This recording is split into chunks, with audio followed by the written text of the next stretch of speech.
We are back. I'm not really feeling like doing a recap right now.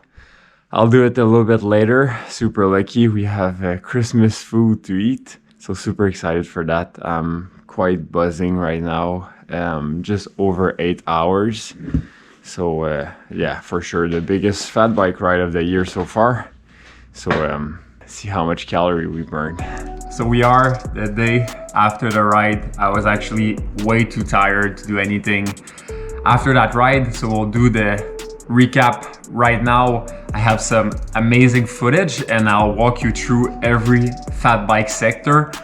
I'll also tell you what I ate during the workout to make sure my energy was on top for all the 8 hours out on the bike, and also talk about hydration and how I was able to, I guess, stay warm for the duration of the ride. It was averaging -20 for all the rides, so that's something you for sure need to take into account.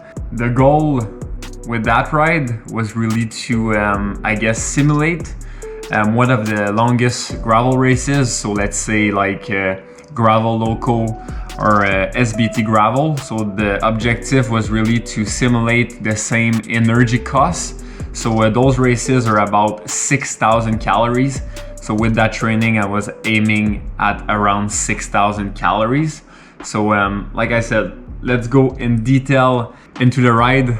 I'll take you through my mental state, and I also have some crashes. So hope you enjoy, and let's do it.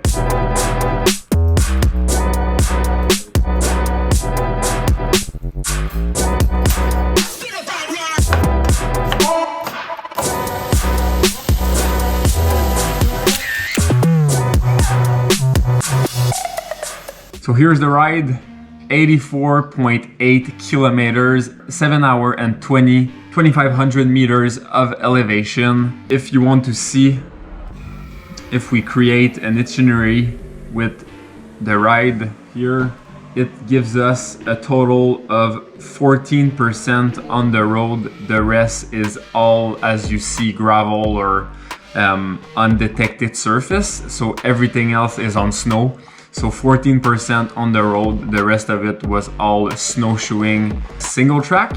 The total energy expenditure for the ride was just over 6,000. Average heart rate was 145. We'll go in detail into the ride at the end of this video. But yeah, that's the ride in a nutshell. So now let me walk you through all the sector and walk you through the ride, I guess. So if I zoom here, that's the complete loop. So the first sector is called Parc de la Coulée. This is a very easy sector, so nothing technical. Actually, in the summer, it's pretty rugged, a lot of rocks. But in the winter, it's so flat that it will get like super fast. There's a lot of people walking on snowshoe and a lot of fat bike. So it's actually like, we call it the Formula One circuit for fat bike. So the only way to really push the technical skills is really to try to brake as less as possible into every descent, and I guess take some risk.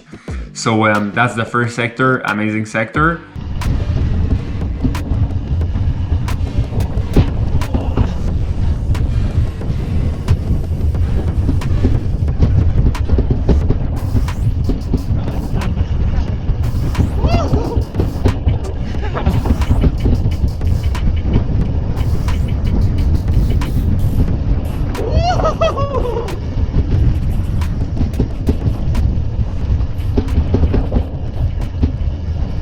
After that, you make a connection. So you go up super short climb on pavement, and then you arrive at the second sector. So this sector is called Saint-Anne-des-Lacs.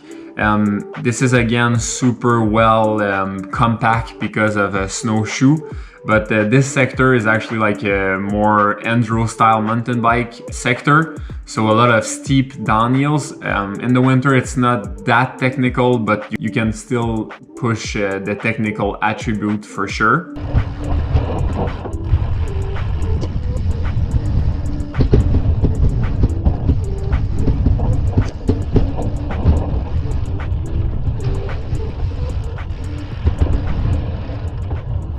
Third sector is not really a sector. It's just, in my opinion, the most fun sector of the ride. So super compact, big pump track downhill. So a lot of curve banks on snow, super fast. Just look at the footage, you'll see one of the most fun time we had on the ride for sure.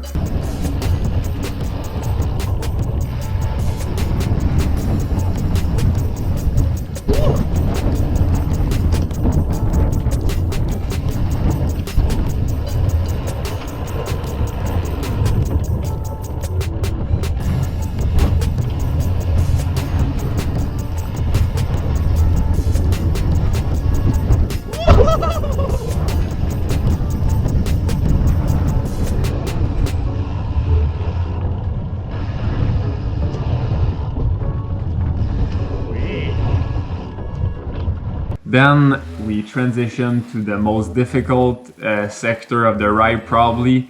So we took that small shortcut, I guess, and then it was like not a snowshoe trail or nothing, so we had to walk in big snow. And that sector, that 8 kilometers took us more than 1 hour. So that was like really hard on the body. You never know with fat bikes, so sometimes you're super lucky, the conditions are great, but sometimes you arrive at a place and it's just like you cannot ride the bike. Just to finish that sector, we went down an abandoned ski trail, super loose again, but because we were going down it was working kind of good, so that was pretty nice.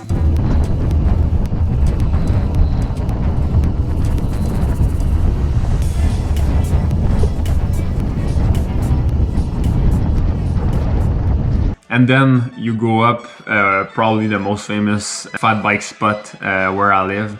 So it's called the Fat Garou.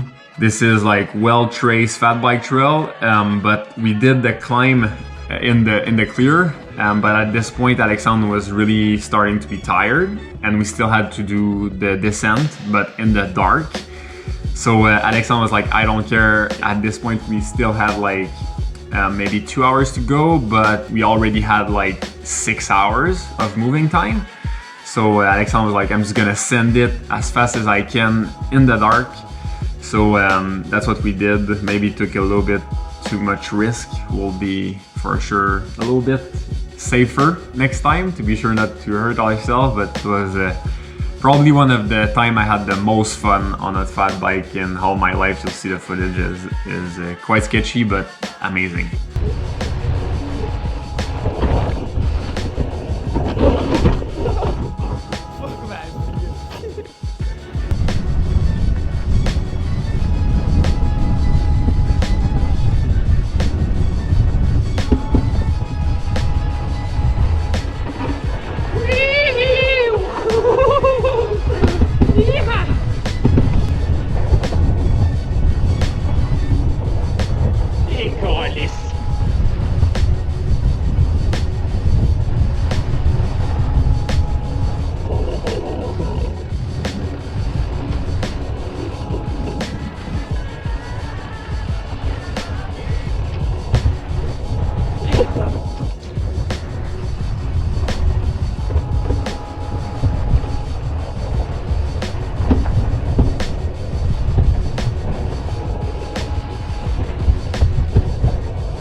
So then we arrive at the end of Mont-Loup-Garou. I don't have footage from now on. I had to take the snowy bike path until home pretty much, so as you can see all the stretch here.